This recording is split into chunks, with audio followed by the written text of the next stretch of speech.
Okay, so as requested, I'm going to do a short demo on how to lay out the grids for the first project or first design, which will deal with static and dynamic design principles. And for the most part, for the first several projects, we're going to do something similar to two designs on a page or maybe more. There'll be different grids that you're going to lay out. And again, as I mentioned in our meeting, the the exactitude that's required to do this, the attention to detail, measuring and being careful in terms of the craft of making something even as simple as a grid is good practice. It's good for that to become second nature, and as a designer, I think especially so. Excuse me. So to begin, I have the paper is 12 by 18 and pencil and a ruler. And as you saw in the presentation, the margins can help you create the the layout. The grids themselves are two 6 by 6 inch grids or graphs. And one of them, the one on the left, is design number one, is going to be subdivided into 1 inch squares. Design number two on the right will be divided into 1 inch squares first, subdivided into 1 inch squares, and then subdivided even further using diagonal lines. I'll show you how to do that. But first, we'll work with the basic layout and how to go about it. You have your ruler, and this ruler, as it comes in the kit, is covered in plastic, has a plastic wrap, so you can get rid of that. And a pencil. I just have a basic pencil. You can use your HB, I think it was. So 2 inches from the left margin, and take your ruler and measure to the very end and mark. Just make a little mark, 2 inches, and then come up and try to be as precise as possible and mark 2 inches, and then run a line. This grid obviously has already been drawn. This is from last semester. And then you can run the line. And you can run a kind of a longish line lightly, and then measure the 3 inches from the top.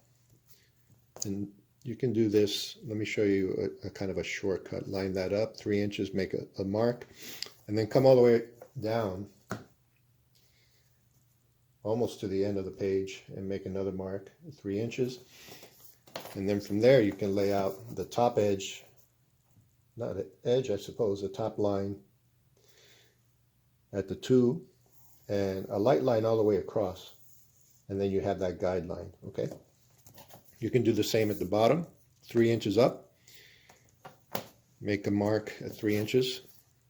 You can measure this way if you wanted to, line up the three with the edge of the paper and then make a mark at the end of the ruler, or do it the other way around, doesn't really matter. Same results, make a mark at the three, run a line across. And once you've done that with the top and bottom, let's say, a light line, then you can begin measuring. We did the two already. And here's another trick. You can do the two, and you know this is a 6-inch grid, so you can make a mark at the 8, at the 10, because there's a 2-inch gap, and at 16, 10 to 16, 6-inch grid, then you have 2 inches left over. So you make your marks here, and then make your marks up a little further, 2, 8, 10, 16, and then you've got the horizontals, the verticals, and then you can begin making darker lines in order to delineate your grids, okay? And so on. So darken the lines a bit and lay down your grids. Now, in order to subdivide them, it's the same idea. Just lay out your ruler towards the top.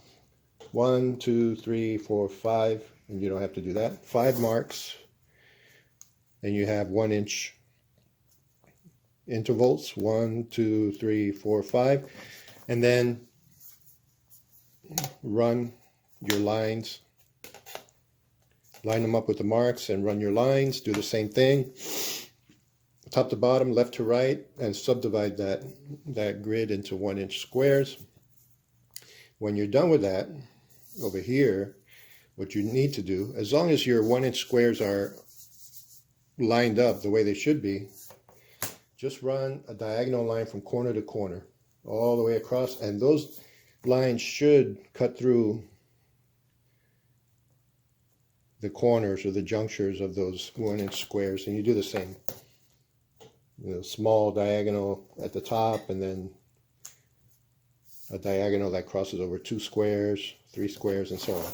Okay, that's pretty much it. These diagonal lines, you just need to make sure that they cross through the junctures, okay? And that when they crisscross, they're crisscrossing in the middle of the squares and at the meeting points of the squares. So I hope you can see that. Should be hopefully clear enough. As far as the process, the lighting in here is not great, but hopefully you can see that. And this is the beginning of design number 1, or project number 1, design number 1, but it's a two-part project, and design number 1 will be the static design using squares and rectangles. Design number 2 will be using parallelograms, and that'll be the dynamic design principle. At this stage, it's really just a matter of filling in these squares with your Sharpie, and that's pretty straightforward. Once you determine which shapes you want to fill in, then just fill them in carefully. You can use the small Sharpie, the fine Sharpie, to fill in the edges, staying within the lines, and then the larger Sharpie for filling in the large areas. Squares and rectangles, they can connect to make larger squares, larger rectangles. And over here, parallelograms following the diagonal lines. That's it.